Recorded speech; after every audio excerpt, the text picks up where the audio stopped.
오늘은 하나님의 말씀 욥기 1장 20절에서 21절 말씀을 가지고 욥은 여전히 하나님을 높였다라는 제목으로 말씀을 나누기를 원합니다. 제가 먼저 욥기 1장 20절 21절을 읽어 드리도록 하겠습니다.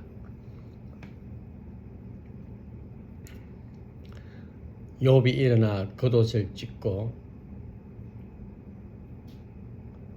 머리털을 밀고 땅에 엎드려 예배하며 이르되 내가 모태에서 알몸으로 나와싸운즉 또한 알몸이 그리로 돌아가올지라. 주신 이도 여호와시요 거두신 이도 여호와시오니 여호와의 이름이 찬송을 받으실지니이다 하고, 저는 오늘 이 본문 말씀을 통하여서 우리가 이 땅을 살아가면서 당하는 어려움과 위기 속에서 그러한 것들을 말씀을 통하여 어떻게 극복해 나가야 하는가 하는 것을 함께 나누고자 합니다.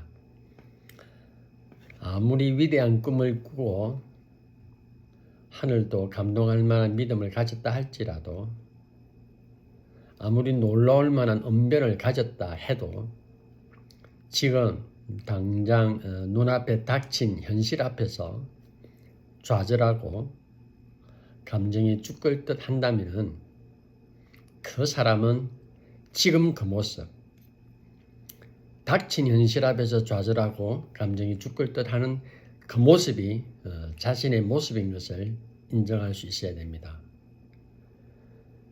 우리가 이것을 가지고 내가 지금은 그렇다 할지라도 원래는 그렇지 않다라고 한 표현은 잘못된 것입니다. 내가 지금 내가 겪고 있는 이 현실 앞에서 내가 어떤 모습으로 그것을 바라보고 있는가 하는 것이 우리의 모습입니다. 2차 대전이 끝난 직후 세계 경제는 경제 대공황으로 일제히 파고듭니다. 이유는 뭐냐? 이제 전쟁 물자를 만들고 그것을 수급하느라 각 나라가 전쟁 중이지만은 경제적으로는 호황을 누릴 수 있는 그런 환경입니다. 그러나 전쟁이 끝나고 나면 군수물자 기업들이 일제히 문을 닫죠. 수없이 많은 실업자들이 동시에 생겨나겠죠. 또 중요한 것은 전쟁에서 돌아온 수많은 젊은이들이 직업을 갖지 못하고 거리를 방황하겠죠. 세계 곳곳이 그냥 극심한 실업난에 빠져들게 됩니다. 1945년, 1946년, 50년대까지도 이러한 사회적 현상이 세계를 대몰아쳤죠. 그것이 오늘날 세계사 속에서 말하는 경제 대공황이었었죠. 이러한 환경 속에서도 어떤 사람들은 자신의 어떤 그러한 고통과 좌절과 어려움들을 극복하고 자신의 삶을 성공적으로 이끌어간 사람들이 참 많습니다. 그 당시에 나타난 영화들 속에서도 그러한 인물들을 많이 표현해내고 있죠. 오늘 우리 본문에 나와 있는 이 욥이라고 하는 사람은 이 동방에서 부자 가운데 가장 큰 부자였었습니다. 그는 양이 7천이나 되었습니다. 심지어는 낙타가 3천이나 되었죠. 그리고 소가 5,000길이나 되었고 암나귀가 또 5천이나 되었습니다.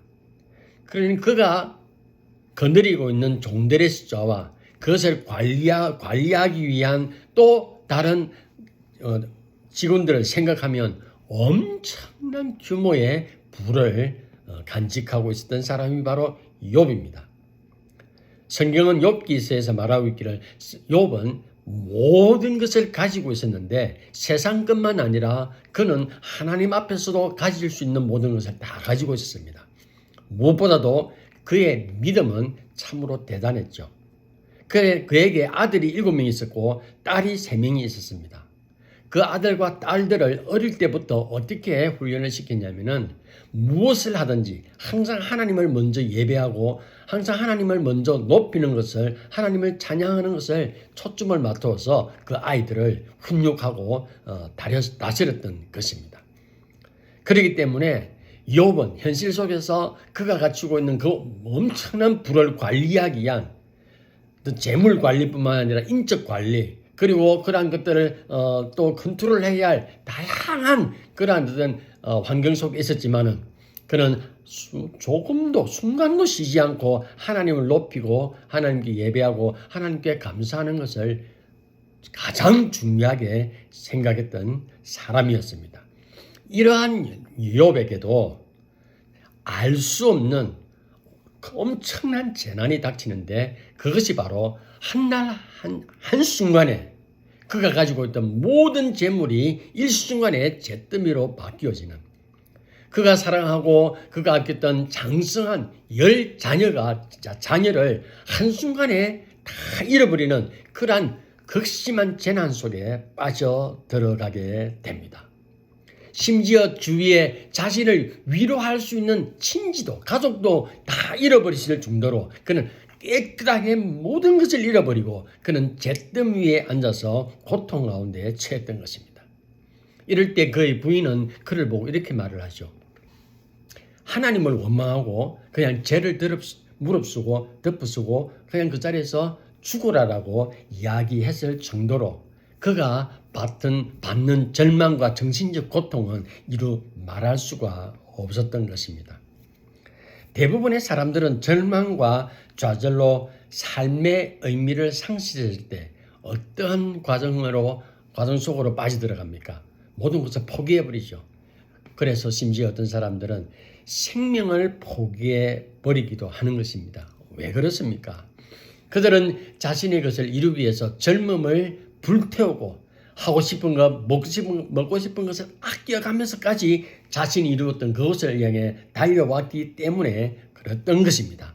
그러나 욥은 일반 부를 축중하고 부중심이며 재물중심인 삶을 살은 사람과 다른 모습이 하나 있었던데 그것은 바로 무엇을 하든 먼저 이 모든 것이 하나님의 것임을 알고 하나님께 감사하고 하나님을 높이는 것에 초점을 맞추고 살았던 것입니다.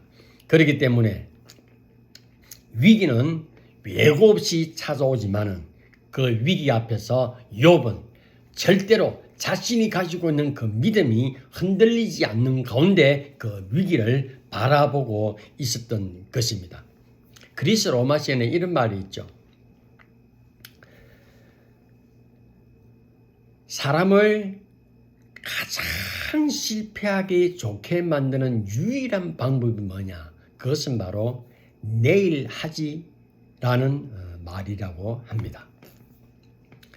우리가 이 땅을 살아가면서 나에게 주어진 위기를 바라볼 때에 이제 끝이구나 생각하게 되면 이제 모든 것이 끝이 나는 것입니다. 그런데 어떤 사람은 이렇게 생각하기도 한다는 것입니다. 내가 지금 이 순간에 내가 바라볼 수 있는 것이 무엇인가 하는 것을 생각한다는 것입니다.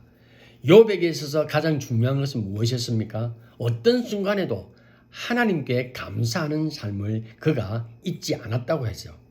모든 것의 주인이 하나님이라는 사실을 그가 잊지 않았기에 그런 잿더미 속에서도 그는 자신을 바라볼 수가 있었습니다. 물론 자녀를 잃은 고통과 순간 밀어닥친 자신에게 밀어온 그 재난 가운데서 왜 나에게라고 하는 그런 질문을 수없이 던지기도 했겠죠. 인간의 감정적인 요동은 결코 그 무엇으로 대치는 할 수 없는 것입니다.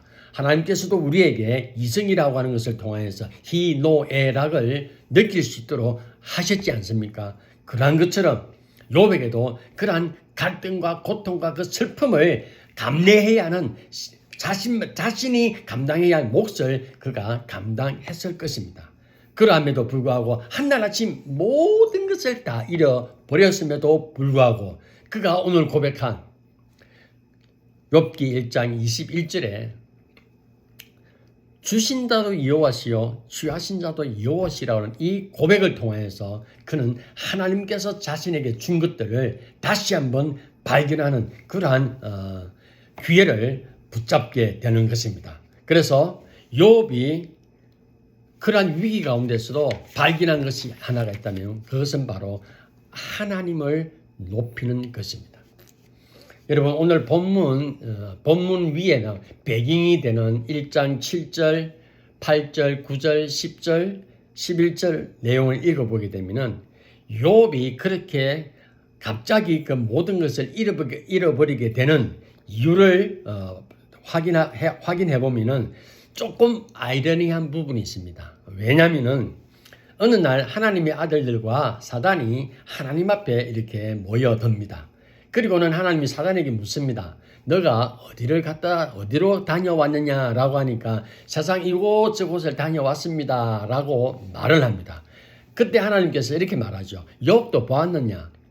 욥처럼 나를 높이고 나를 경외하고 참으로 충실한 사람, 충성스러운 사람은 없다라고 이야기를 합니다. 그때 사단이 이렇게 말합니다. 욥이 하나님을 그렇게 높이고 찬양하고 섬기는 데는 타당한 이유가 있습니다 라고 말합니다. 그 이유가 뭐냐라고 하니 하나님께서 그의 모든 것에 가정에 울타리를 하나님께서 견고하게 쳐두셨기 때문에 욥이 그렇게 하나님을 찬양한다라고 이야기를 합니다. 그러면서 말하기를 만약에 하나님께서 그것을 일순간에 제거해 버린다면은 욥도 하나님을 저주할 것입니다. 이렇게 말하는 겁니다. 그때 하나님께서 1장을 조반절을 통해서 너가 욥의 몸에는 손을 대지 생명에는 손을 대지 말고 그 모든 것은 네가 한번 손을 대봐라 라고 이야기를 합니다. 그러면서 그 다음 장에 바로 연결되어지면서 욥의 재물들과 자녀들이 한날 한순간에 사라지고 모든 것이 잿더미로 바뀌게 되었던 것입니다. 사랑하는 지체 여러분, 욥이 그렇게 되어진 연유에 대해서 우리 사람들은 그렇게 생각하죠. 이유를 찾아가죠. 그러나 욥에게서는 이유가 없이 단지 사단의 그 한 질문에 하나님께서 욥을 얼마나 깊이 신뢰하고 있는가 하는 것을 우리 오늘날 살아가는 사람들에게 보여주기 위하여 그러한 일들을 일이 일어나게 되어진 것입니다. 그렇다면 그 중심에 서 있는 욥은 하나님 앞에서 어떤 삶을 살았는가? 그것은 실제 삶과 연관이 있겠죠. 욥은 자신의 삶을 굉장히 겸손하게 대했습니다. 자신이 하고 있는 어떤 그러한 사업이라든지 그가 경영해야 할 어떤 그러한 내용이라든지 그가 다스려야 할 그리고 그가 또 대면해야 할 그리고 사업 대상자들과 만나서 또 상담을 해야 할 여러 환경 속에서 그는 자신에게 주어진 삶에 대해서 굉장히 겸손하게 대했습니다. 그리고 자신이 맞닥뜨린 일과 어떤 문제를 풀어가는 과정 속에서도 그는 상대를 존중하고 자기에 맡겨진 그 삶을 그는 굉장히 귀하게 여겼습니다. 그것이 자기가 한 것이 아니라 하나님께서 자기에게 맡기신 것이기 때문에 그것을 충성스럽게 잘 관리해야 된다라고 믿고 있었던 겁니다.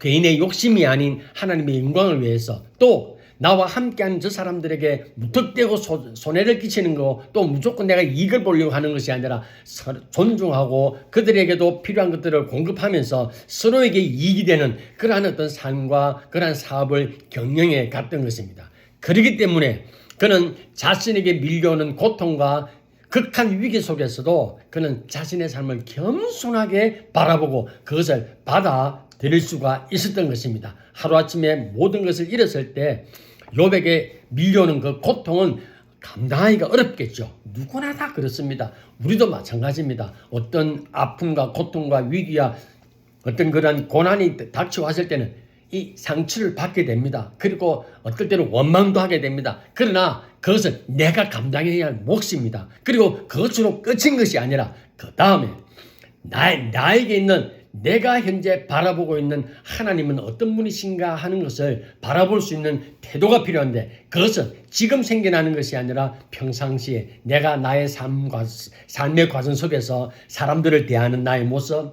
그리고 나의 사업에 대해서 아니면 나의 삶의 내용에 대해서 대했던 나의 자세에서 그것이 우러나오게 되는 것입니다. 그래서 그는 그러한 하루아침에 모든 것이 죄로 변한 그 상황 속에서 욥은 자신을 이제 바라봅니다. 지금 나에게 있는 것이 무엇인가 하는 것입니다.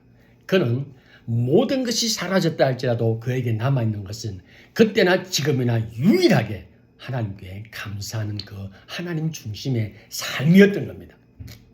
재물은 없어지고 자녀는 없어졌다 할지라도 여전히 그는 하나님 앞에서 이것도 주님의 것입니다. 이것도 하나님께서 나에게 주셨던 것이고 이것을 또 주님께서 취하였기 때문에 그 하나님을 저는 지금도 발견합니다 라고 고백할 수 있었던 것입니다. 그러한 환경 속에서도 욥이 하나님을 높일 수 있던 유일한 것은 그 마음의 자세였던 겁니다. 자신의 삶을 겸손하게 대하고 자신의 삶을 진지하게 대하고 자신이 살아가고 있는 삶의 터전을 그는 항시 그것에 감사하는 삶을 살았기 때문에 그러한 극한 위기 속에서도 자신에게 남아있는 모든 것이 없었다 할지라도 여전히 남아있는 하나님을 사랑하고 하나님을 높이는 것은 있었기에 그는 그것을 가지고 하나님께 다시 나아갈 수 있었던 것입니다. 어떤 모습으로 전심을 다해서 심정을 토하는 마음으로 모든 슬픔과 아픔을 토하고 난 이후에 이제 하나님께 나아가며 이렇게 말하는 겁니다. 하나님, 이 모든 것도 주신 것도 하나님이셨고 취하시는 것도 하나님이신 것을 저는 믿습니다. 내가 모태에서 나온 적신으로 나왔으니 이제 내가 적신으로 주님께 돌아갑니다 라고 고백할 수 있었던 것입니다. 결론을 맺습니다. 욥을 통해서 어떤 환경 속에서도 하나님의 보호 아래 있는 자신을 발견할 수가 있어야 됩니다. 그렇지 않으면 우리는 나에게 밀려온 그 위기와 나에게 닥쳐오는 고난들이 끝인 결론이라고 생각합니다. 그렇지 않습니다. 우리의 삶은 내 자신 현재의 모습이 이 자리에 여전히 있고 고난이 밀려온다 할지라도 그것은 지나가게 되는 겁니다. 그리고 또 다른 어려움이 닥쳐오겠죠. 그러나 나는 여전히 하나님께 감사할 수 있고 이것을 주신 분도 여호와시요 취해 가실 분도 여호와시라고 하는 그 믿음을 가지고 나아갈 때에 여전히 내가 하나님을 높이고 하나님을 찬양할 수 있는 것이 있구나 하는 것을 발견할 수가 있다면, 할 수만 있다면 우리는 삶을 겸손하게 대할 수 있고 내 삶을 또 진지하게 받아들일 수가 있는 것입니다. 없는 것도 있고 없어진 것도 있습니다. 그리고 가질 수 없는 것도 있고 가진 것이 없을 때도 있습니다.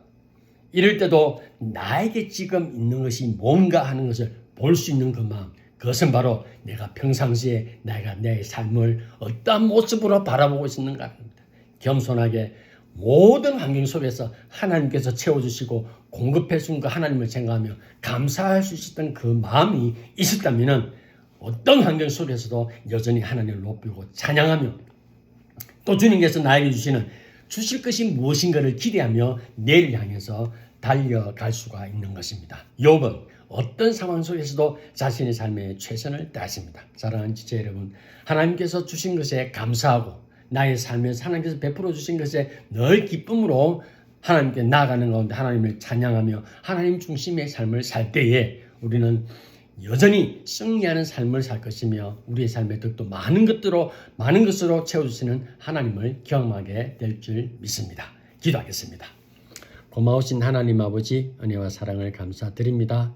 주님께서 주신 자도 여호와시요 취하신 자도 여호와시라는 고난과 고통과 하루아침에 모든 것이 잿빛으로 변하는 환경 속에서도 여전히 하나님을 높이고 찬양하는 욥의 신앙을 통하여서 우리의 삶에서도 여전히 하나님을 높이고 찬양하는 저희가 될 수 있도록 인도하여 주시옵소서. 예수님 이름으로 기도드립니다. 아멘.